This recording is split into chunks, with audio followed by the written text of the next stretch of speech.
जगह, घर दुआर सब कुछ दे रही है। लेकिन सवाल आज हमको करना है कि आप ऐसा क्यों कर रहे हैं।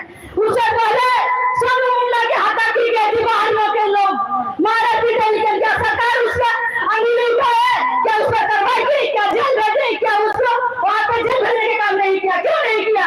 हम आपसे सवाल करते हैं, क्वेश्चन करते हैं। उसको देना चाहिए नौकरी, पैसा देना चाहिए। क्या उसकी बुरी माँ का क्या तकलीफ नहीं हुआ था? हमारे आदिवासी बेटा भाई लोग को वहां पे दिन दहाड़े मार दिया जाता है, बाहरी आदमी पे कब्जा होके। यह सरकार को आज क्वेश्चन करिए, हम करेंगे। हमारे तमाम आदिवासी जितने भी माँ बहन बेटी है, एक संकल्प दीजिए कि हमारी सरकार, हमारी राज्य, हमारे झारखंड में ही इस तरह जो अन्याय हो रहा है, मारकाट लूटकाट, जितना भी जमीन होती है लूट होती है बाहरियों की, लेकिन सरकार आवाज नहीं उठाती है, सरकार कुछ नहीं बोलती है। आज हमारी जमीन दिन दहाड़े लूट होती है, हमारे आदिवासी बेटी लोग को, बहन लोग को गले में दबा के पुलिस प्रशासन की सहारा में लेके छीन ली जाती है, मार के पीट के ये छीन लेते हैं। लेकिन सरकार इस पर कभी बात नहीं करती है, कभी सवाल नहीं उठाती है। रेल को ही देख लीजिए, जबकि वहाँ सारनाथ स्थल है, केंद्रीय सारनाथ स्थल है, लेकिन सरकार हमारी वहां पर धर्म स्थल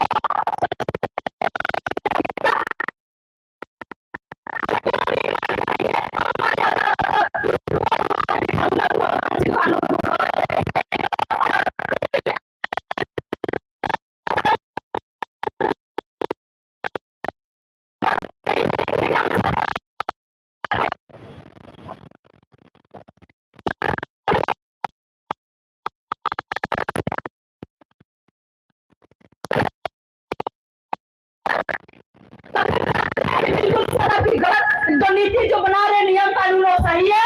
बिल्कुल नहीं है सही। अभी फिलहाल देखिए झारखंड में शराब नीति नियम बना रहे, क्यों? आप लोग चाहते हैं कि आपका बेटा लोग अभी जो पढ़ लिख रहे स्कूल में जाके वो शराबी बने, सुबह उठ के दारू पिए? क्या आप लोग चाहते हैं कि आपका पति, हस्बैंड, बाल बच्चा, बेटा लोग सिर्फ दारू पिए, कभी हक अधिकार का बात न करे? चाहते हैं कि नहीं चाहते आप?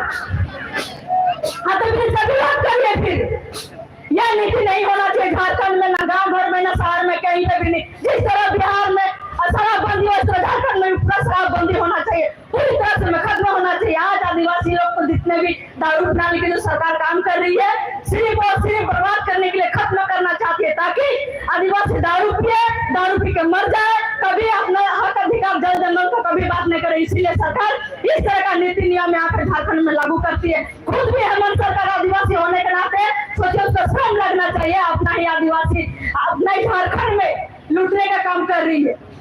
तो आप लोग चाहते हैं कि इस तरह जमीन लुटाए? आप लोग का इस तरह का अपना जमीन आप लोग कभी नहीं चाहेंगे कि इस तरह का जमीन कोई बाहर आके लूटे या कोई कोई लुटवाए। हमारे यहाँ के कुछ ऐसे नेता है, विधायक, मंत्री है, लेकिन उन लोग कभी नहीं चाहते हैं कि भाई आदिवासी सूचित रहे, उसका जमीन रहे, क्योंकि उसका भी पेट इसी से चलता है। नहीं तो वरना अपना ही आदिवासी जमीन रहते हुए भी सोचिए आज उन लोग बात नहीं करते, क्यों नहीं उठाते हैं उन लोग बात?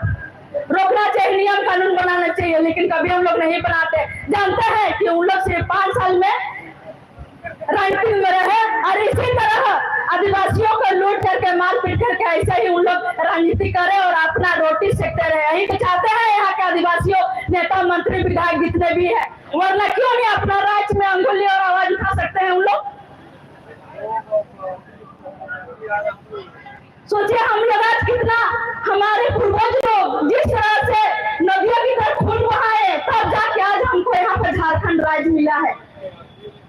लेकिन बाहर के आए हुए लोग, पुलिस प्रशासन और जितने भी तमाम बाहरियों के बात पे चलते हैं, सरकार हमारे जितने भी अगला का नीति नियम के अनुसार हमें गुलाम बनाती है और सरकार उसी के इशारे में नाचती है और उसी के इशारे में चलती है। तो बिल्कुल ऐसा कतई नहीं, बर्दाश्त भी नहीं करेंगे और कतई बर्दाश्त भी नहीं होना चाहिए। इसीलिए मैं जितना भी आदिवासी भाई बहन लोग हैं, अपने बाल बच्चे को पढ़ाइए, लिखाइए, जागरूक करिए, स्कूल भेजिए, कॉलेज भेजिए, और जितना हो सके अपना हमारा जो है पूर्वजों का जो हम लोग का आदिवासी शासन व्यवस्था चीज को रूढ़ी प्रथा जो भी है उसको बताने के लिए कोशिश करिए आप लोग। हम यही बोलना चाह रहे हैं और सबको धन्यवाद और सभी को जोहार मेरी तरफ से। बहुत बहुत लक्ष्मी मोडा जी को सिरमटोली शरणार्थल का रैंक हटाने का जो आंदोलन चल रहा था उसमें बढ़ चढ़ कर हिस्सा ली है और आगे भी इतने कम उम्र में समाज के साथ हमेशा खड़ी रहती है। अपना स्कूल कॉलेज में पढ़ाई होने के बावजूद भी पढ़ाई करते हुए ये लोग आंदोलन में शामिल हुए।